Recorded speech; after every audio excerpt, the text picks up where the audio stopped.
Well, mo kí gbogbo ọmọ Yorùbá lẹ́ẹ̀kan sí pé a tún káàárọ̀ a kú bójú ọjọ́ ṣe rí.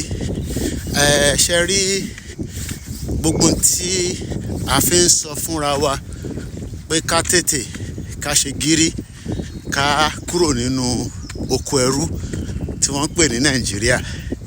Ṣe rọ́rọ̀ Nàìjíríà kò ní àṣeyọrí kankan tó lè mú wá torí pé ó ti di nǹkan ìbàjẹ́, ó ti di nǹkan tí ọmọ Yorùbá gbọ́dọ̀ máa ronú sí fún future wa àti future àwọn tó ń bọ̀ lẹ́yìn wa. Lákọ̀ọ́kọ́, gbogbo inú igbó ilẹ̀ Yorùbá pátápátá ni àwọn Fúlàní terrorist ni wọ́n ti di ọba tí wọ́n ń ṣe ayé tó wù wọ́n nínú ẹ̀, tí kò dẹ̀ sẹ́nì kankan tó ní àǹfààní àti béèrè pé kí ni wọ́n ń ṣe ní bíbáyìí. Ìtẹ́yìn náà wá ń rí nísìnyí pé bàbá wa Olóyè Ìgbòho àti Professor Adébánjí Akíntóyè wọ́n ní kí ọmọ Yorùbá ká ṣe gírí ká kúrò nínú Nàìjíríà kí ìran Yorùbá lè ní ìlọsíwájú. Àmọ́ ọmọ Yorùbá ní òun ò fẹ́ bẹ́ẹ̀. In tó wá ń yà wá lẹ́nu ni pé kí ni ìdí tí ẹ ṣe fẹ́ bẹ́ẹ̀? Tí a bá wo aago tó wà lọ́wọ́ mi, ṣẹ́yìn náà rí pé aago 6 àárọ̀ ló ṣẹ̀ fi lọ lù ní èní 21st of May 2024 ni à ń ṣe fídíò yìí.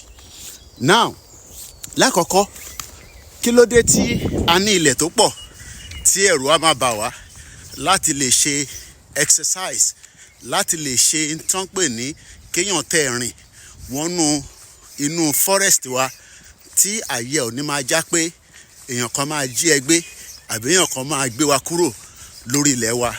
Mo wá ń tún rọ̀ wá, mo ń bẹ̀ wá pé àsìkò tí gbogbo wa gbọ́dọ̀ faramọ́ Yorùbá nation, àsìkò yẹn ló dé yìí o. Kò sí nǹkan kan tó ń jẹ́ Nàìjíríà. Nàìjíríà ó ti expire láti 2014. Ẹ̀yin náà wo gbogbo bó ṣe green, ṣẹ̀rí bó ṣe beautiful.